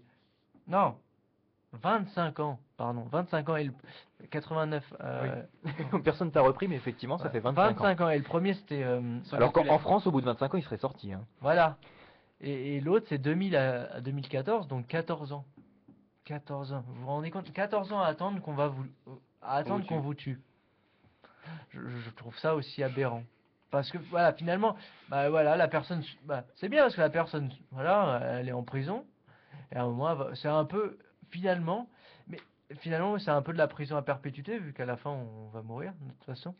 Et ce qui est le plus drôle, je sais pas si c'est drôle, c'est de l'humour noir en tout cas, c'est que j'ai vu que aux États-Unis, il y a une enquête de l'Académie des sciences qui a montré que apparemment ils ont étudié les chiffres de 1974 à 2004, je pense, donc sur une fourchette de 30 ans, un laps de temps de 30 ans, les condamnés à mort, les condamnations à mort. Et apparemment, selon eux, il y aurait 4% des condamnés qui seraient innocents. En termes réels, il n'y a que 1,3% qui ont été innocentés, il y en a 12,6 qui ont été exécutés, et il y a 4% des gens qui sont condamnés à mort qui meurent en détention. Je trouve ça quand même stupide. Les gens sont condamnés à mort. Bon, au moins, il n'y a pas de problème d'injection ou quoi, mais c'est quand même stupide. Les gens, voilà, c'est prévu qu'on les tue, mais non, on attend. Ouais. Oh, je sais pas trop. Ouais, une fois que la condamnation est donnée, je sais pas ce qu'on attend, je sais pas comment ça fonctionne. Il y a un nombre de condamnations qui sont données par la justice. Voilà, cette personne est condamnée à mort et après on attend. On attend. Qu'est-ce qu'on a fait? Est-ce qu'on a des remords? Je sais pas. Et voilà, je trouve ça assez surprenant. Voilà, et parce que moi, l'un des problèmes pour les... voilà. Pardon. L'une des raisons pour laquelle je suis pour la peine de mort, c'est ce que tu évoquais, Nicolas. C'est la surcharge des prisons et le fait que parfois j'ai l'impression que la prison, je ne veux pas dire que c'est le Pérou et que voilà, il n'y a pas des prisons dorées partout, mais ça coûte de l'argent une prison. Ça peut être détestable, et voilà, c'est un environnement détestable, j'aimerais pas y passer mes vacances, mais euh, il peut s'y trouver un certain confort pour certains. Voilà, tu as parlé des prisons dorées. Et voilà, ça coûte de l'argent. On doit toujours, voilà, il faut payer des gardes pénitentiaires. C'est un travail ultra difficile, donc je pense que la rémunération va avec. Voilà, c'est un travail à risque quand même. Et toutes ces choses, voilà, tout le personnel psychologique, voilà, ça coûte de l'argent. Et parallèlement à ça, on condamne des gens à mort et on attend. Donc ça coûte de l'argent. Et donc, je n'ai aucune idée de pourquoi on attend autant de temps. Pourquoi on perd de l'argent. Maxime Pardon. Maxime, on ne t'a pas entendu sur ce sujet-là. Ouais, Alors, parce que je peut-être suis pas très actuel- tranché, je suis pas tranché sur la Tu question. auras remarqué euh, que personne ne l'est vraiment finalement. hein. Ouais, Si, peut-être ouais, j'ai Marc, des arguments pour, des arguments contre. Même Hugo, hein, je crois, même il est un Hugo, peu oui. tranché. hein. En Bon, fait, bah, c'est un sujet je suis le seul à pas qui est être très- compliqué, je oui, trouve, qui est parce compliqué. que d'un côté, je pourrais me dire dans une société juste où les élites seraient plus saines et que la justice serait réellement basée sur une éthique, je dirais une éthique en fait, tout simplement, une certaine morale. Pourquoi pas la peine de mort? Encore que, voilà, donc là j'ai dit un pour, maintenant je vais dire un contre. Encore que j'ai aussi une sensibilité un peu religieuse où je me dis je n'ai pas le droit de prendre la vie. Voilà, c'est pas à moi de prendre une vie quoi. C'est pas à l'être humain, c'est pas son rôle. Donc c'est un argument qui irait contre la peine de mort. Et ça, bon, ça c'est plus une spéculation théorique, quoi. Mais si après on se remet dans le monde dans lequel on est aujourd'hui, je serais plutôt du coup contre la peine de mort, en fait, parce que j'ai pas envie que ce soit ces gens-là qui aient le droit de décider qui vit, qui meurt. Surtout on risquerait du coup, si c'était le cas, de voir de plus en plus, à mon avis, d'assassinats politiques. Quand on voit le niveau de manipulation, de mensonges dont ils sont capables, on pourrait très bien demain. S'il y avait une sorte de second Abbé Pierre, il serait capable de le liquider en le faisant passer pour un terroriste, je sais pas, enfin un dangereux extrémiste, il suffirait de rétablir la peine de mort, de lui coller un ou deux crimes qu'il n'aurait pas commis sur le dos, et on pourrait assassiner comme ça des gens, ce qu'on appelle en fait de l'assassinat politique, quoi. Donc là, bon, je spécule, hein, on n'est pas dans cette situation-là, mais je pense que du coup, on ouvrirait ce genre de porte, quoi, qui pourrait déboucher sur ce type de situation. Ouais, tu peux me couper, moi. Ça me- Ouais, juste, ça veut dire que tu as ce sentiment que par exemple aux États-Unis, ou même, je sais pas, en Chine, il y a ce type de phénomène Je sais pas, je suis pas existe. assez renseigné sur ceux qui sont condamnés à mort dans ces pays-là. Je sais pas, puis je suis pas non plus aussi renseigné sur les élites. Je sais pas, faudrait prendre des cas concrets. J'ai jamais eu vent de ce type d'histoire. J'ai plutôt l'impression que ceux qui ont été assassinés, alors à Chine peut-être, hein, peut-être que l'assassinat politique, enfin en tout cas ça a plutôt cette réputation-là. Encore qu'il faut se méfier des réputations. Mais aux États-Unis, j'ai plutôt l'impression que c'est des pauvres types qui ont un coup de colère, ils ont buté quelqu'un, ils se sont acharnés, puis bon, vu que ils habitent, je sais pas moi, la Louisiane ou le Bronx ou je ne sais quoi, et qui sont pas bien nés, bon bah on les met dans les tôles, alors que dans le même temps il y a des gens qui font 1000 fois pire. Je pense par exemple aux types qui Alors- sont à la tête des banques, qui à mon avis sont autrement plus dangereux et plus nuisibles pour les sociétés. Cahuzac, hein, pour rester sur le cas français par exemple. C'est vrai que quand je vois ce genre de personnes-là, je me dis je suis pour la peine de mort. C'est vrai que ces gens-là, j'ai envie de les voir crever. Franchement, mais Moi, je te dirais le Et- contraire. C'est pour ça que je ne suis pas pour la peine de mort. ah ouais, c'est moi il y a non, des non, gens mais comme non. ça que je trouve tellement nuisibles et je Désolé. trouve que on vit dans un monde tellement bizarre où c'est-à-dire que quand je dis que c'est bizarre, c'est que on sait maintenant, on sait ce qu'il a commis, ça fait plus débat quoi. On sait que c'est lui qui est coupable, on sait de quoi il est coupable. Et d'ailleurs, ça se trouve d'ailleurs ça a été réduit, enfin je veux dire ça a été ça se trouve ce qu'il a fait c'est encore pire. Enfin bref, mais en tout cas pour ce qu'on sait, c'est pas normal par exemple que ce type-là soit pas encore en prison. Par exemple. Bah, moi, je te Je dis. trouve que mais- ça c'est un truc Alors voilà, qui est- moi je te qui dis est, tout à fait le contraire. Je te dis, ce serait totalement anormal que ce mec-là soit en prison à ne rien faire, alors même que d'autres violeurs, tueurs et j'en passe n'y seraient pas forcément parce que les prisons sont pleines, parce qu'on paye des Ouais. gens à les garder, etc. Jérôme Cahuzac est un homme dangereux sur le plan Non, non, non, financier, mais entre attends, guillemets, mais il Cahuzac, n'est pour pas moi, dangereux c'est- sur le qui a- plan humain. Oui, oui, non, rien je suis d'accord, je suis rien d'accord. ne fait qu'il faille l'enfermer. Jérôme Cahuzac, pour Ouais, moi, non, j'ai ne compris doit ce que pas tu aller veux en dire. prison. Jérôme Cahuzac, tout comme Jérôme Kerviel, doivent Devrait faire payer des pour- travaux d'intérêt généraux où Oui, on les met au travail forcé entre guillemets. Alors À aucune hauteur de la aucune somme référence comme volée. à Berlusconi, hauteur quoi. de voilà. Ouais. Donc voilà. Non mais voilà. Non, mais je oui, comprends, encore que je là comprends. encore, on voit les dérives du système parce que le mec se retrouve à faire des Nicolas, trucs avec des Alzheimer bien comprends gentils. Bon, ta notion de justice, mais, je comprends alors, la manière dont tu euh, vois. attention, je ne prône et- pas des camps de travaux forcés. Non, non, hein. mais je trouve ça Si, juste. il apprenait les goulags. Je Non, non. trouve ça juste, en gros, tu voles une pomme, et bah tu cultives pour donner 10 pommes ou un truc comme ça. Oui, Bon, ça peut- oui, mais je tout à vois, fait. il y a une espèce de miroir ou de, comme tu disais, peine réciproque ou je sais plus. Oui, Un terme j'ai assez- pas les termes, je les ai appris pourtant Ah, quand non, j'étais mais en un- sociologie, mais Un terme assez juste là-dessus, c'est sûr. Bon, moi, j'exagérais un peu ou dans l'élan comme ça en pensant à Cahuzac, j'ai eu une petite montée de colère. Donc voilà, je dis que je voulais le voir crever, mais c'est pourquoi pas de le condamner à un truc comme ça. Un truc comme ça. Un Peine de truc, mort, un truc comme ça. ouais, bon, c'est Un truc dégage, gage, quoi. Moi aussi, je veux plus te voir. Mais si tu veux, ce qui me scandalise, c'est que il passe encore à la télé, on entend ses proches qui le plaignent et presque il va pouvoir. Enfin, je suis sûr qu'il a encore une vie très confortable, si ce n'est que son nom doit être sali au sein d'une population française que sans doute d'ailleurs il fréquente pas quelque part. Il ne doit même pas être touché par sa mauvaise réputation puisqu'il fréquente pas le peuple qu'il méprise. Mais bon, voilà, pour en revenir à la peine de mort. C'est vrai que d'un côté, je me dis ces gens-là, peut-être, et puis même si ça pourrait être symbolique, c'est-à-dire de se dire s'ils risquaient la mort, peut-être qu'ils se tiendraient un peu mieux. Bon, ça peut être aussi une espèce de peine, comme on dit, qui dissuade, quoi, dissuasive. Un sursis. Sans qu'elle soit réellement appliquée, ça peut être une peine dissuasive. Mais là, bon, voilà, on joue avec un truc un peu, voilà, le premier type qui l'instaure et dit c'est dissuasif, puis le deuxième qui arrive, il dit super, c'est instauré, moi je vais pouvoir couper des têtes.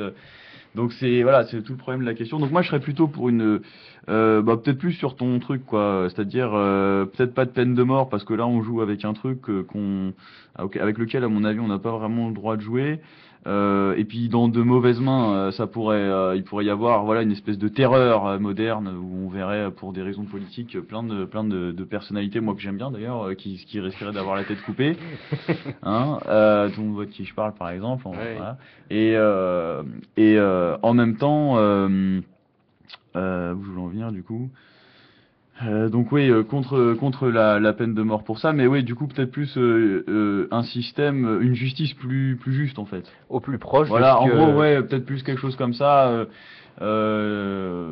Voilà, à Cahuzac, il paye et qu'il revienne. Parce que pour moi, c'est pas la même celui chose. qui dépasse la limitation de vitesse, on lui met une voiture électrique sans permis, Ouais, comme ça voilà, il pourra pas c'est- aller vite. Par exemple, oui, en gros, la peine réciproque, ça me fait penser. Non, mais je rigole, Tu mais- veux faire Oh, des ouais. frustrés. Hein. Ça me fait penser au film, tu sais, les 7 péchés capitaux, là, Seven, où il y a une espèce de malade, d'ailleurs, qu'on assimile à la religion, d'ailleurs, parce que systématiquement, les dégénérés, c'est ceux qui adorent toute Le, la- ciné- toute la le cinéma, liturgie, c'est l'émission toute la- d'après. Hein. Ouais, voilà, mais bon, tu vois, je fais une transition. Oui, oui. Mais en tout cas, tu vois, ce dégénéré, enfin cet assassin là en série, il tue des gens par rapport à leurs péchés. Par exemple, le type qui est gourmand, comme on appelle ça déjà, la gourmandise. Il l'oblige, il le colle physiquement quoi à une chaise et il l'oblige à ingurgiter tout un tas de bouffe jusqu'à ce qu'il ait le foie, l'estomac qui explose quoi. Voilà, c'est un peu ça. C'est bon, je fais peur à tout le monde là quand je dis ça, mais En fait, c'est ça qu'il veut. non mais voilà, c'est la peine réciproque. Voilà, tiens, tu t'es gourmand, bah tiens, je vais pousser ton vice jusqu'au bout, jusqu'à ce que finalement quelque part tu comprennes que ce soit un vice, et je pousse la logique jusqu'au bout. Un mec feignant, il l'attache à son lit, il le laisse crever comme ça, quoi. Tu vois, mais c'est le film, c'est, je sais plus c'est qui là, il y a Brad Pitt qui joue Ouais, dedans, Brad mais- Pitt et Morgan Freeman. Voilà, c'est ça.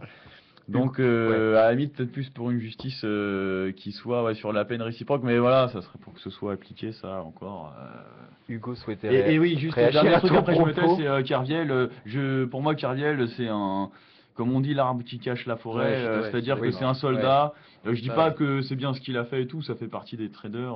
Puis de toute façon, les traders, c'est Non mais des c'est ça, c'est connards, qu'aujourd'hui on enfin, est en train d'en faire un gars gentil finalement, hein, Bah, dans les médias. Ouais, mais On en fait finalement la victime du système. Ouais, mais Mais après, c'est vrai que d'un côté, je pense que c'est c'est pas s'attaquer à juste, en une fait. personne, mais pas s'attaquer au système. C'est-à-dire que même si quelque part qu'il est en prison, enfin, ou en tout cas, qu'il soit sanctionné, c'est juste. Mais ce qui se passe pour lui en ce moment, c'est pas juste parce que si c'était juste, si les mecs qui se rendaient coupables de ce genre de crime, on leur faisait subir ça, alors ces chefs, comment il s'appelle le type de la Société Générale, la Bouton, je crois, le Il est PDG parti de depuis, voilà, je crois, mais- celui de l'époque. Il aurait dû avoir beaucoup plus, il aurait dû être beaucoup plus Alors que inquiété lui parce il y a que eu un c'est le chef. parachute doré en c'est le chef partant, où il y avait suprême. une histoire comme ça. C'est le chef suprême de Kerviel qui n'est en fait qu'un soldat. C'est pour ça que je dis c'est l'arbre qui cache la forêt. C'est un type qu'on a monté comme ça et qui était monté. C'était peu de temps avant la grosse crise là, de De la- 2007, 2008, je sais plus. où en fait on voyait que pendant que la Société Générale devait se recapitaliser à cause de ses grandes dettes, on avait justement on avait fait monter cette histoire pour cacher les autres banques qui elles-mêmes et dans le monde entier se recapitalisaient en fait. C'était la crise qui commençait, et on a voulu cacher cette crise en disant en gros Carlyle a fait perdre de l'argent à la Société Générale. Donc le pauvre type, c'est le soldat qu'on apprend, on se dit bah tiens toi Voilà. tu vas prendre pour tout le monde quoi. Une émission sur la peine de mort, on a réussi à résoudre le problème de la crise de 2008. Merci Maxime. Hugo, pour terminer. C'est magnifique. Magnifique. Merci Maxime. Ouais, juste pour rajouter un truc si je m'en souviens. Oui, Maxime parlait de raisons éthiques qui le faisaient être contre la peine de mort. C'est-à-dire voilà, des raisons plus, on va dire, religieuses presque.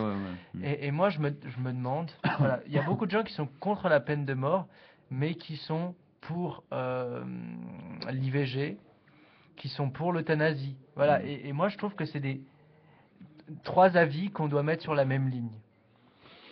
À mon avis, concrètement, je suis pour les 3. En fait, je suis pour l'IVG, je suis pour l'euthanasie, et je suis pour la peine de mort. Voilà, toujours contrôlé, évidemment. On va pas tuer des fœtus comme ça pour le plaisir, ouais, cool. Comme on va à la chasse, ou voilà, non. Pareil, on va pas tuer des vieux ou des malades. Parce qu'il n'y a plus de place dans les maisons de retraite. Voilà, non, c'est pas un jeu, on joue pas avec la vie comme ça. Mais je pense que dans certaines situations, il y a une nécessité de le faire. Ouais, mais le problème, c'est que Il quand y a tu fais des situations à quelques cas, comme ça, c'est dur d'en faire une loi générale.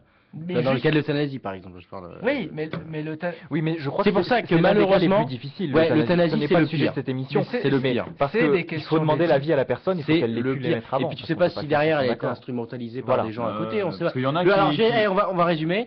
Je suis pour l'IVG, je suis contre l'euthanasie et pour la peine de mort. Voilà. Ouais, Maxime, Alors attendez, oui, voilà, on va faire le tour de encore table. une fois, ces trucs, je suis pas tout à Maxime, fait tranché, Maxime, mais je serais toi. plutôt contre l'IVG. Même moi, je serais un peu en fait contre un peu tout. Voilà. Parce que contre l'IVG, même si c'est pareil, mais c'est des, si tu veux, c'est des sujets compliqués, quoi. Sauf Ça se en tranche cas- pas comme ça sur du oui non. Non, mais bon, on a mais déjà fait des émissions mais sur c'est ça, vrai là-dessus, que je trouve qu'il y a quand même une espèce de banalisation de l'IVG et que quelque part, il y a voilà, si on prend des considérations un peu, pas forcément religieuses, mais disons, moi je dirais simplement humaines, mais c'est-à-dire que finalement, quand il y a des femmes qui se font avorter, elles risquent avec un avortement, bon, au-delà du fait qu'effectivement on tue un être humain, alors bon, est-ce que c'est un être humain, est-ce que c'est un fœtus, bon, je pense pas le débat, mais voilà. En plus, la femme risque de la stérilité, quoi. Je veux dire, enfin, c'est une opération qui peut être risquée. Et je trouve, voilà, je fais une manière de voir les choses. Il faut qu'elle Une manière de voir les fait choses. en connaissance de Une manière cause, de voir on a les bien choses, c'est que compris. finalement cette femme, elle va préférer déjà tuer quelqu'un, risquer la stérilité, parce qu'elle ne veut pas être mère. Moi je dirais que, enfin, on pourrait prendre le point de vue de, finalement, être mère c'est quand même beau, quoi, aussi. Alors on va dire, ouais, mais je suis dans mes études, ouais, mais je suis dans ceci, j'ai pas d'argent, enfin, il y a quelque chose quand même que je trouve un peu du matérialisme, quelque chose de...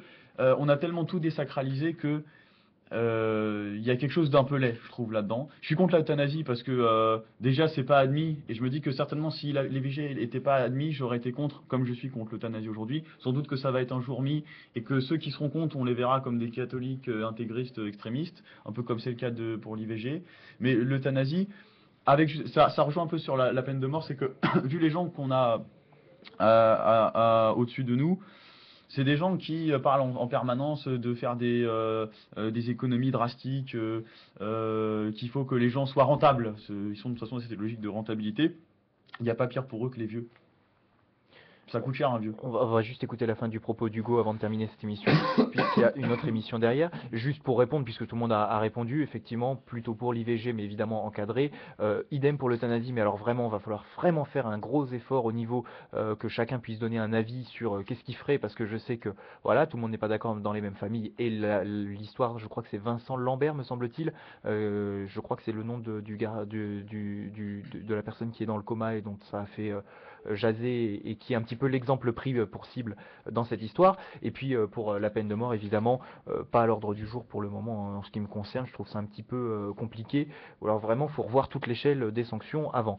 Hugo, pour terminer ton propos, excuse-nous de t'avoir coupé, mais c'est vrai que ça pouvait être intéressant de faire ce parallélisme, même si c'était pas le sujet. Non, il n'y a pas de souci. Oui, j'ai apprécié que vous donniez tous votre avis. Et oui, très importante précision que tu faisais. je pense comme toi qu'il faut revoir toute l'échelle des sanctions avant d'établir une peine de mort. C'est nécessaire. On a vu la question de la récidive, faut revoir tout ça. Mais je pense que ça ne sera pas, vu que les pays, il y a de plus en plus de pays qui abolissent Oui, la aujourd'hui, peine de mort. ça fait un petit peu partie des droits de l'homme finalement Voilà. d'être contre la peine de mort. Exactement. Oui, Mais juste, vas-y, vas-y. il faut voir, non, c'est ça, c'est important, il faut voir quels pays ont encore la peine de mort. Dans les gros pays, je pense qu'il y a à peu près que les États-Unis, parce qu'après, voilà, c'est des pays. Et encore, ça dépend des États évidemment. Ouais, voilà. Et justement, aux États-Unis, il y a de plus en plus d'États abolitionnistes. Mais si on regarde dans le monde, le plus grand exécuteur, c'est la Chine. Voilà, on peut se poser la question, qui l'État chinois exécute? Sous quelles conditions? Pourquoi? Voilà. Et après, c'est des. Assassinat politique. Une petite ouverture après, ouais, vas-y. Après, c'est des États. Voilà, après, j'ai la liste des premiers exécuteurs. Il y a la Chine, l'Iran, l'Irak, l'Arabie Saoudite, les États-Unis, la Somalie, le Soudan. Que des copains. Et Je c'est en sais. Corée du Nord, enfin, c'est pas la peine de mort, je crois, mais il faut que tous les habitants, que tous les hommes aient la même coupe que Kim Jong-un. Un, je sais pas le prononcer, bref, sinon Kim Jong-il, sanction. ouais, Kim Jong-il. Vraiment, je Non, sais- ça c'est l'ancien. Ah, ça c'était le père, ouais. C'était l'ancien. Non, voilà, Ouais. c'est pour Attends, voilà, ouais, il faut voir pour chaque pays pourquoi on est exécuté. Marc faisait le parallèle avec la Corée du Nord. J'ai vu en Corée du Nord, voilà, les crimes de pornographie, par exemple, ou si on essaye de fuir le pays, hop. Oui. Ouais, mais là, c'est pareil, Voilà. ça ouvre encore un débat très compliqué. Voilà. Bien sûr, faut pas faire non plus comme on dit à l'université de l'ethnocentrisme. Et peut-être que dans certaines sociétés, la pornographie, c'est autrement plus grave que dans la nôtre. Et est-ce que c'est pas respecté aussi? Non, mais Tu vois, c'est partie des dans- questions. Dans certains pays, l'homosexualité, hop, boum. Ouais, mais c'est pareil. C'est-à-dire que c'est encore une fois, Ouais, c'est des questions c'est encore culturelles, une fois des sociétales. questions de différences culturelles. Alors bon, c'est sûr que dire ça aujourd'hui, ça va pas trop dans le sens du vent. Mais Mais bon, pour dire que peut-être le respect aussi, c'est de savoir considérer, accepter la différence chez les autres, de dire par exemple, voilà, chez certaines personnes, chez certains peuples et chez certaines cultures, la pornographie, l'homosexualité, ça fait partie des choses à bannir. Bon, c'est sûr que ça choque d'un point de vue occidental, mais ça reste un point de vue occidental. Moi, ça fait partie des choses, j'aime pas trop me mêler. c'est pour ça que voilà, je trouve que c'est aussi C'est dur compliqué. de se placer parce que Ouais, c'est Et c'est si pour on ça que c'est dit- difficile d'internationaliser un raisonnement. C'est ça Voilà. le risque à mon avis. Ça C'est s'appelle le- le mondialisme, ça. parce que- C'est un peu le risque, mec. Ce que je me dis, si je me positionne pour la peine de mort, je me positionne aussi sur la même échelle que certains pays qui le font. Est-ce que finalement, en cautionnant la peine de mort en France, je la cautionne dans d'autres pays? Est-ce que c'est Ouais. nécessaire de faire le parallèle?